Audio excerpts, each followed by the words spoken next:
që t'jemi të qartë dhe programi ynë qeverisës ndiqet dhe monitorohet nga Bashkimi Evropian, bazuar mbi çfarë shkruajmë dhe mbi çfarë bëjmë.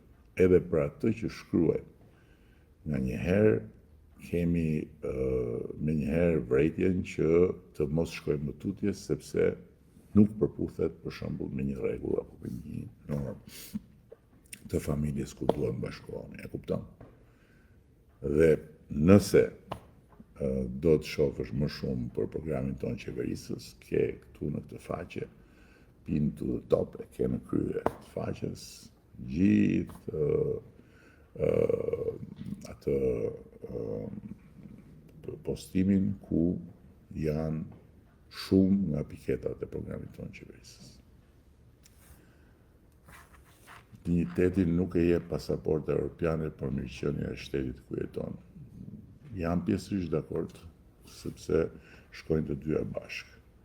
Pasaporta europiane është mashtrim propagandistik i krye mashtruesit. Me punë të ndershme punon kudo nëpër Europë dhe në botë. Këtë avaz ka se s'di punë tjetër, Renato Kalamaj. Pasaporta europiane nuk është mashtrim, por është rezultati i antarësimit në Bashkimin Evropian. Dhe me punë të ndershme kudo në Europë dhe në botë ti nuk punon dot, sepse duhet të kesh letra. Dhe që të kesh letra, duhet të jesh i pranuar si i tillë në Europë apo në botë. Këto janë gjëra shumë të thjeshta.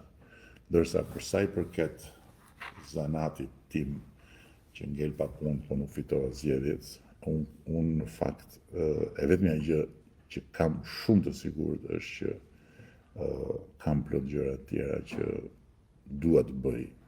Dhe jo vetëm mund, po dua të bëj. Dhe jo vetëm këtë që bëj, por këtë që bëj e bëj sepse ky për mua është një mision. Kjo për mua nuk është një punë, që ta dish ti.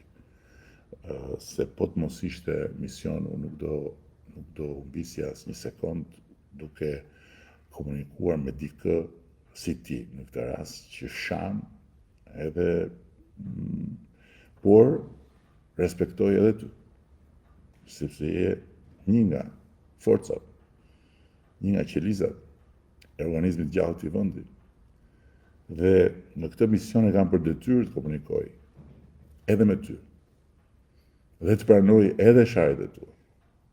A më kupton? Nuk është punë. Ky për mua është mision.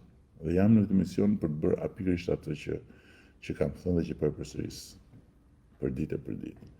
Për të çuar flamurin e Skënderbeut, Ismail Qemalit në oborin e Bashkimit Evropian. Dhe aty mbaron misionin. A më kupton?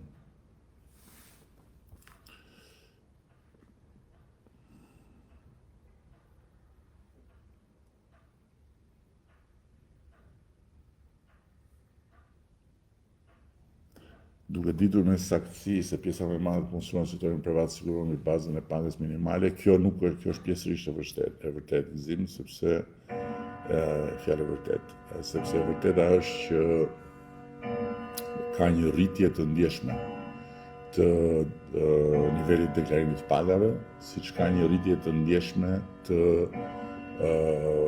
fondit të sigurimeve. Pra, formalizimi i mëtejshëm vazhdon me ritme të arsyeshme dhe deri diku, jo plotësisht të kënaqshme, por deri diku të kënaqshme.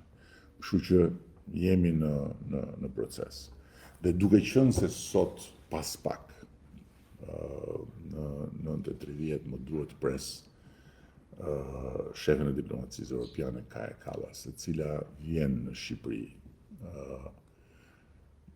dhe firmosim edhe marrëveshjen për financimin e projektit strategjik të Ekurrës Durrës Rogozhin, pra financohet me mbështetjen e Bashkimit Evropian, pjesë e korridorit 8.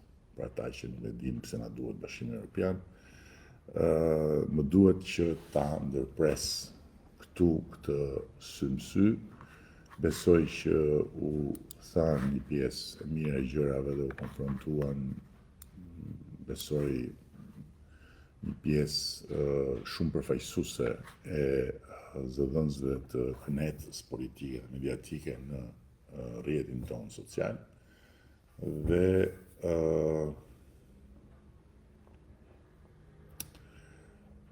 po tani Astrid ke drejt, a duhet veç me të shajt, thotë që me na dhënë përgjigje, ke të drejt, por përgjithsisht i jap përgjigje atyre që flasin ashpër dhe që shajnë për të bërë pak debat më shumë se sa thjesht për të debat publik me opozitën kur do bëni, me cilën opozit i dashuri do bëj unë debat publik. Unë debatin publik kam vite që e bëj për ditë, dhe debati publik është në sy të gjithëve, për çfarë debati publik e ke fjalën, për cilën opozit. Nuk e kuptoj këtë.